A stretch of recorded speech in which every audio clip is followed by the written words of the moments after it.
Hi and welcome to this video. We are going to be doing some early summer homemaking and also just chatting about being a mom in a world full of trends. We are going to make some floral arrangements using a vintage floral frog or some beeswax candles and make some fresh summer juices. But yeah, I just hope you get some inspiration for these early summer days.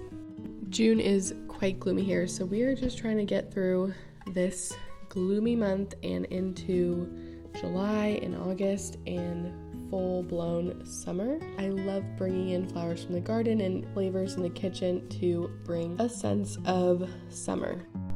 Earlier this year, I decided to take a step back from social media, and by that I mean Instagram. I'm not on TikTok or anything like that. I know that might sound silly because we're here on YouTube. I just feel like it's different.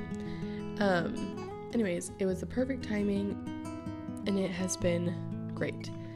But I've always loved keeping myself busy with little projects, whether that's like pulling weeds outside, flipping furniture, or just beautifying a space, organizing. Now I like to sew, make candles, and garden. So I'm always finding little things to keep myself busy. Being a mom in a world of trends and fads and things that go in and out of style has been really interesting to navigate. That's why I actually decided to take a step away from Instagram, because I just felt like there were so many different opinions from what you feed your kid, whether you sleep train or not, whether you vaccinate or not. So many different things that are controversial, which is all stuff I really care about, but I don't want someone to tell me that I should care about it. I want to care about it because I'm using my intuition as a mother and as a person and a human being to make these decisions. I think we should stop being so controversial over motherhood things. And this doesn't mean to be lazy and not do the research and not do what's best for your kids. It means to put in the work yourself and do the research. We have so many resources these days that benefit our children, from things like looking up remedies to doing them with a cold to deciding which vaccines to get them or not to get them, and choosing which foods to bring in the house and which foods to keep out of the house, things like that. We've got to use our resources.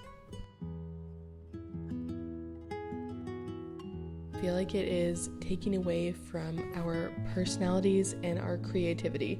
This might sound silly, but as I was thinking about getting rid of my Instagram account, I was kind of reflecting and looking back on just the different styles of my photos. I know this sounds so funny and irrelevant and so little, but as I was looking at that, I was realizing how many times the style of my photos changed and how I missed the way I would edit my pictures when I was not trying to be like anybody else and when I wasn't going with certain trends.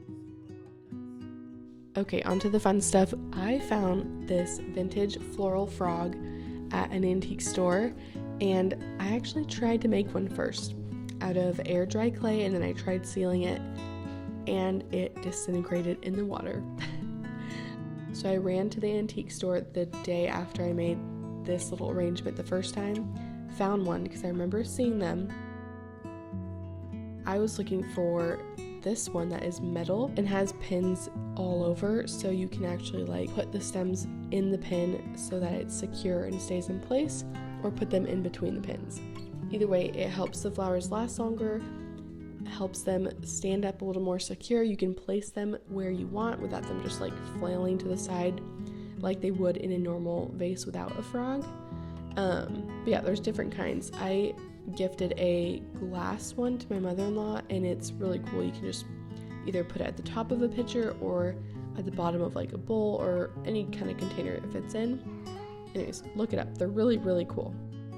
Ever since I was around 17, I've had thought and dream of being a florist in some form or fashion, and the other day I was telling Nick that now that I like to garden, it'd be fun to have like a little flower farm, mini flower farm, and be able to sell some florals to little local coffee shops or things like that, or like herbal remedies, things like that. So yeah, that's just something I was kind of bouncing around in my head for the future, far future from now, but just a little dream. It's always good to have those.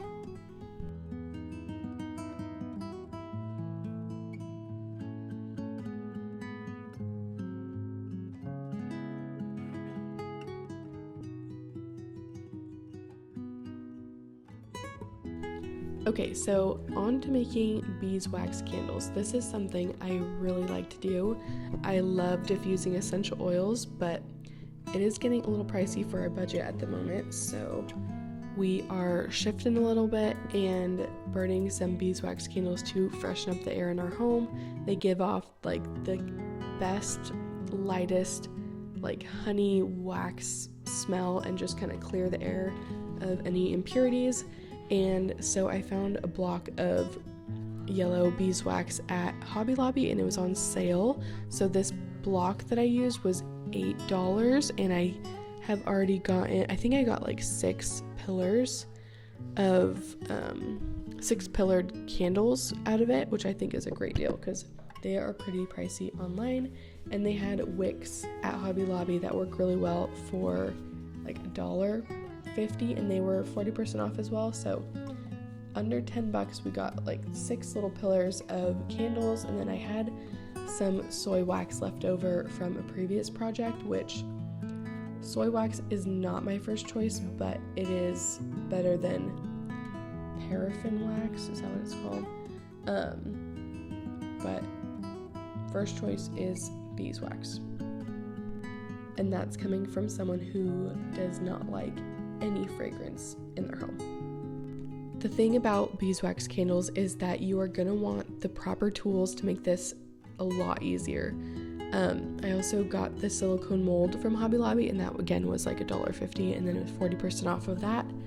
The main piece of equipment that you're gonna want is a little pour pot. So like this metal one I have here, you can just put the wax in, let it melt on the stove, and it's just gonna be your designated pot for melting wax. I've done it before where I melt the wax in like a double broiler makeshift situation with a mason jar, with the wax in the mason jar, in water, in a pot on the stove. And it's quite messy and not worth it. Okay, now moving on to making some summer juices. The main thing when you're making juice is to have a strainer. And you can strain it once or twice or however many times you like, but that is the key. This first juice, I just blended up some frozen pineapple and some water and blended that up, and then added some spinach, blended that up and strain it. And it's really, really good. If your pineapple is really sweet, you're not even gonna need any sugar, but I did end up adding honey to this one. Next time I will just add more pineapple, but I did run out this day. Add some water when you are done with the straining process and chill in the fridge.